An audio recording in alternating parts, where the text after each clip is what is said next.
Tidak sedikit dari kita yang merasa dekat dengan sosok ibu. Merasa mengerti apa yang ibu pikirkan dan inginkan. Tapi, apakah kita benar-benar tahu apa yang dipikirkan seorang ibu? Ibu adalah seseorang yang kuat karena selalu bisa menjaga buah hatinya. Ibu punya hati yang lembut hingga membuat siapapun yang berada di dekatnya merasa aman, merasa nyaman. Ibu adalah dia yang dikokohkan kepribadiannya untuk terus berjuang meski yang lain memilih untuk menyerah. Ibu adalah rumah tempat kita pulang dan berlindung. Ibu adalah sekolah tempat kita belajar sebelum beranjak dewasa. Setelah menjadi ibu, saya semakin mengerti apa yang sebenarnya ada di pikiran seorang ibu. Tanpa mengharapkan imbalan apapun, mereka telah merelakan segala yang mereka punya. Merelakan segala harapan dan keinginannya hanya untuk melihat anaknya berhasil, sekalipun nyawa jadi taruhannya. Sehebat apapun hal yang kita lakukan di dunia ini, tak akan bisa membayar peran ibu.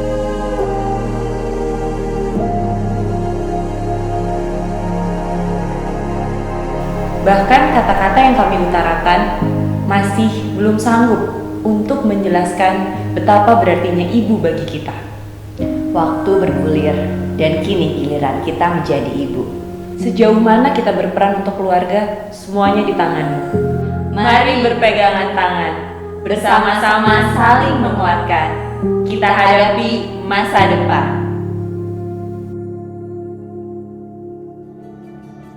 Menurut Teteh nih, kenapa sih seorang wanita harus mandiri? Walaupun sebenarnya kita udah punya suami ya yang mendampingi kita. Teteh kenapa?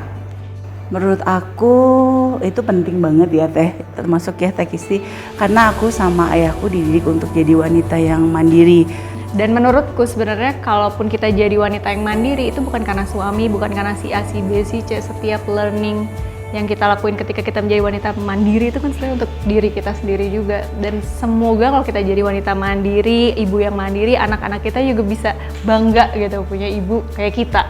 Secara pribadi, kenapa wanita harus mandiri? Karena secara harfiah manusia ada itu memang sebenarnya wanita untuk wanita dan pria untuk pria. Tapi ada masanya mereka harus bekerja sama gitu. Jadi buat aku mandiri karena akhirnya memang mereka akan berjalan masing-masing gitu. Perempuan punya aktivitas, punya prioritasnya masing-masing dan laki-laki pun sama. Buat aku sih kayak gitu. Kalau perempuan mandiri itu, dia pasti akan mengeluarkan potensi terbaiknya. Dan kalau potensi terbaik itu sudah keluar, dia pasti jadi inspirasi untuk anaknya, untuk keluarganya, dan nanti akhirnya jadi inspirasi untuk lingkungannya. So, bagus dong kalau misalnya perempuan bisa mandiri, dia bisa merubah dunia lewat dunia kecilnya dulu. Gitu. Seorang perempuan harus mandiri, Neng, karena segala sesuatu seorang perempuan akan balik lagi ke perempuan, di mana perempuan itu akan menjadi seorang ibu yang memang benar-benar harus bisa segala sesuatunya, baik itu mengurus anak, kalau ada karir ya karir. Jadi perempuan tuh harus berdaya nih. Nah, kenapa perempuan itu harus berdaya? Karena perempuan tidak selamanya bisa didampingi oleh suami tercinta tadi, Neng. Suatu saat perempuan tuh bisa ditinggalkan meninggal atau bisa aja dengan cerai. Nah, jadi kalau perempuan sudah mandiri, pasti bisa meneruskan kehidupannya sendiri. Jadi perempuan memang harus jadi perempuan yang mandiri karena basically kita percaya Tuhan pasti ada punya jalannya, punya skenario-nya. Cuman kita nggak pernah tahu di depan itu ada apa. Rezeki nggak cuma finansial ya, rezeki kesehatan, rezeki keluarga. Jadi kita harus empower diri kita sendiri supaya kita bisa jadi independent woman gitu. Kamu punya nggak sih mimpi yang udah tercapai? Mimpi yang udah tercapai. So far mimpiku yang udah tercapai itu jadi seorang ibu. Itu kayak the highest achievement of my life. Bener-bener mimpi aku sih. Kalau mimpi yang udah kecapai kayak aku nikah muda udah, sekolah sampai S2 udah, bisnis aku jalan, aku punya anak-anak alhamdulillah lucu, udah lengkap, cowok cewek. Ternyata kalau kita punya kekuatan atau kita punya keinginan yang kuat gitu ya, pada saat usia sekarang nih, di usia aku yang sudah di atas kepala 4 gitu loh, ternyata Allah mudahkan jalannya, aku bisa kuliah S2 walaupun saat ini masih menempuh ya. Insya Allah doakan semester depan sudah bisa lulus gitu kan. Amin. Jadi dari SD, SMP, SMA tuh konsisten, cita-cita ditanya apa pasti jawabnya pengusaha. Jadi mimpi yang sudah tercapai, sudah bisa menikahkan ketiga adik-adik yang ditinggalkan ibu belum nikah, sekarang sudah pada nikah, sudah punya anak. Jadi suatu kebanggaan bagi anak tertua bisa melanjutkan misi orang tua di mana harus membesarkan dan sampai menikahkan anak-anaknya, dan itu diteruskan oleh saya. Jadi apa aja nih mimpi yang udah tercapai dan yang belum tercapai? Belum, jujur, aku pengen punya panti asuhan dari dulu, gitu. Amin ya Allah, amin, panti asuhan gitu, karena aku suka anak kecil dan aku suka berbagi gitu, dan berbagi itu kan kita punya porsinya masing-masing ya, dan aku pengen, harapan aku besar nanti aku berbagi tanpa porsi. Kuliah di luar negeri. Jadi sebenarnya tuh pengen banget bisa kuliah di luar negeri. Ada masa dimana aku scroll terus tiap hari kampus-kampus luar negeri, tapi saat itu kondisi aku anak tunggal dan ibuku juga saat itu single mom, sangat berat meninggalkan beliau gitu, jadi sirna pupus angan-angan itu. Tapi mimpi aku satu yang belum tercapai man, itu jadi show director. Tapi kayaknya itu udah jadi ya udah lewat aja gitu ya, karena aku rasa aku kehilangan momentum. Dan juga kayaknya udah bukan waktunya lagi sih aku di mimpi itu. Aku harus ngebangun mimpi yang lain yang kayaknya jauh lebih besar dari mimpi yang kemarin itu. Pengen mempunyai sebuah rumah yang memang bisa ditempati oleh keluarga besar gitu. Kalau untuk angan-angan sih sebenarnya aku dari kecil pingin punya pom bensin yang lengkap, ada di rest area gitu yang ada segala macam makanan, terus kemudian ada masjid yang besar dan indah sekali. Kemudian aku juga pengen punya apotek yang besar. Banyak ya mimpinya. Doakan semoga tercapai. Jadi dokter sih sebenarnya. Karena udah nggak mungkin lagi mau SPMB lagi, kayak SPMB ya, apa sih sebutannya sekarang? Oh udah. Ya itu sih salah satunya, jadi dokter. Cuman sekarang jadi dokternya anak. Iya, dukun. Kan seorang ibu itu sering kehilangan jati dirinya ya, karena memprioritaskan anak, memprioritaskan keluarga. Menurut Teteh gimana? Pernah nggak Teteh ngalamin kehilangan jati diri? Neng kembali ke tadi ya, kehilangan jati diri karena memang Ete sendiri anak paling tua. Dari awal tuh dari kecil juga memang sudah tugasnya apa masing-masing sudah punya tugas. Begitu nikah pun ya sudah merasakan itu hal yang memang rutinitas sebelum nikah juga udah dilakukan gitu. Jadi sampai saat ini tidak merasa kehilangan jati diri, ya dinikmati aja nih. Menurutku bukan mengorbankan dan kehilangan jati diri sih, tapi lebih ke ada adjustment dan delay di beberapa masa gitu, ketika kita melahirkan, menyusui, dan ketika masa itu satu persatu beres, kita bisa mulai lagi sebenarnya meniti hidup kita yang tertunda dan menjadi diri kita sendiri lagi. Itu cuma tentang waktu aja. Alhamdulillah ya, sejauh aku menikah suami aku tuh sangat support sekali. Jadi memang dia tidak pernah komplain. Jadi sangat, aku bilang bahwa aku ada agenda ini dalam pekerjaan aku, support sekali. Jadi pada saat aku keluar kota untuk urusan pekerjaan, dia bantu untuk menghandle anak-anak gitu loh. Pernah banget. Aku tuh pernah pengen nyenengin semua orang gitu ya, pengen ada waktunya untuk semua orang, pengen hadir untuk semua orang gitu. Tapi akhirnya aku jadi kayak nggak dengerin diri sendiri gitu. Pernah sih masa-masa itu berat banget ya, karena ternyata menyenangkan banyak orang tuh tidak menyenangkan gitu ya. Tapi sekarang akhirnya aku lebih ngedengerin diri aku sendiri gitu ya. Aku jadi lebih kayak banyak mendengarkan pikiran-pikiran aku sama hati aku. Akhirnya aku jadi kayak lebih present buat orang-orang malah gitu.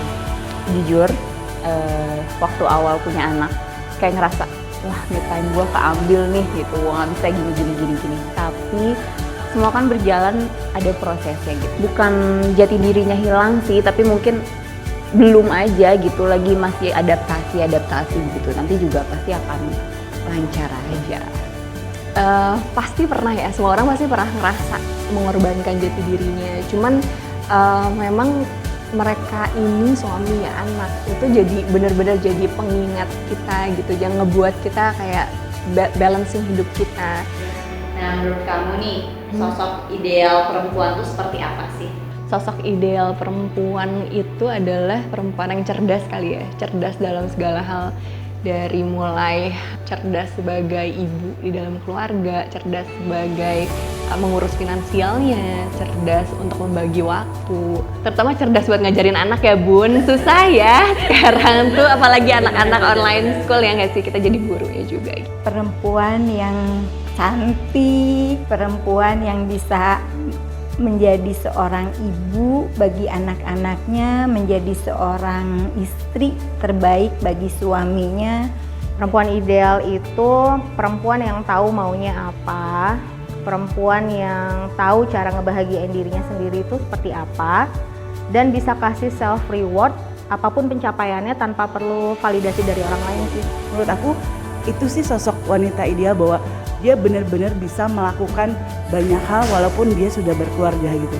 Semoga sih ya, harapan aku semua wanita di dunia ini tuh ngerasain bahwa mereka terlahir ideal.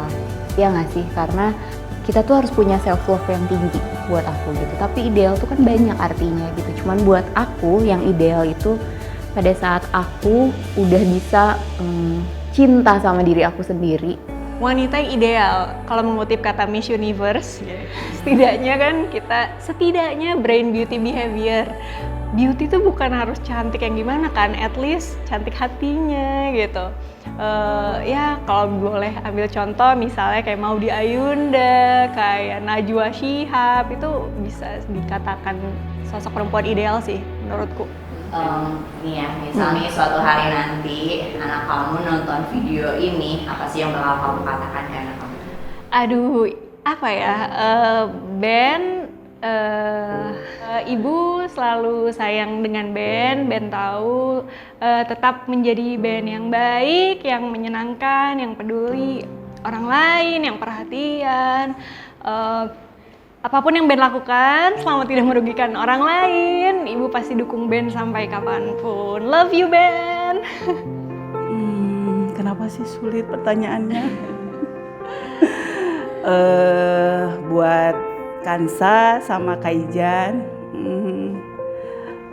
Mami bukan ibu yang sempurna buat kalian, tapi apa yang Mami lakukan selama ini itu buat yang terbaik buat kalian.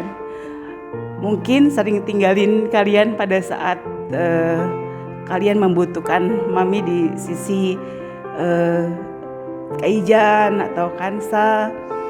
Tapi percaya deh, apa yang Mami lakukan karena cinta yang luar biasa untuk bisa membuat kalian lebih baik dari kami, generasi orang tua kalian. Terima kasih udah menjadi anak yang soleh dan soleha. Terima kasih juga udah support semua aktivitas Mami.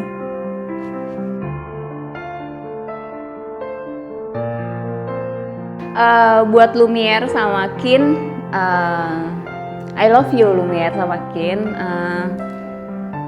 Harapannya, dan kalau misalnya kalian lihat video ini, Mia sama Bia sayang banget sama kalian, dan harapan Mia sama Bia adalah jadilah anak yang kuat. Jadilah anak yang kuat, jadilah anak yang luas hatinya, besar miliknya. Dan kalian harus yakin kalau kemanapun langkah kaki kalian pergi, semesta itu mendukung kalian kok. Ya, dan cintai diri kalian dulu. Baru kalian bisa menyebar kebaikan, menyebar cinta kasih kepada semua orang. Oke? Tetap bahagia. I love you. Hai Kaisa, Rea, nanti kalau kalian besar, kalian pasti menemukan tantangan dalam hidup ya. Tapi jangan pernah takut dan jangan pernah membiarkan orang lain bilang kalian gak bisa, kalian gak mampu. Terima kasih sudah jadi anak yang mandiri dan berhati besar untuk bisa mengiringi cara ibu dan ayah mendidik kalian ya. I love you, harus ingat itu ya. I love you so much. Rian, anak ibu kakak Yaya, anak ibu. Alhamdulillah kedua anak ibu sudah menjadi seorang ibu juga, jadi seorang ayah. Ibu suatu saat kalau Rian sama Ria lihat video ini, ibu titip sama Ria sama Rian, jadilah anak-anak ibu yang soleh dan soleha, lanjutkan rumah tangga kalian dengan baik, jadilah keluarga yang sakinah, mawaddah, warohmah, dan rawatlah anak-anak kalian seperti kalian dirawat oleh ibu dan ayah. Itu aja, ibu sama ayah sangat mencintai kalian berdua. Aidan, Mama cuma mau ngomong terima kasih.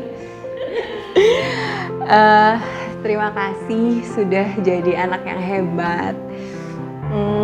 Terima kasih sudah bersabar nungguin Mama setiap hari pulang kantor.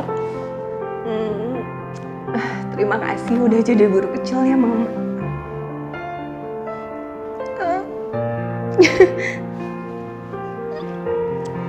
Terima kasih udah jadi ngebuat Mama ibu seutuhnya. Most of all, terima kasih udah loving me unconditionally. Mungkin kedepannya life will teach you hard, but remember, I will always be there for you. I will always be there in every step of the way. Mama akan selalu ngedoain kamu. Mama selalu sayang. Mungkin Mama bukan Mama yang paling hebat atau bukan Mama yang terbaik, tapi Mama akan selalu berusaha untuk jadi Mama yang lebih baik buat Eden. I love you.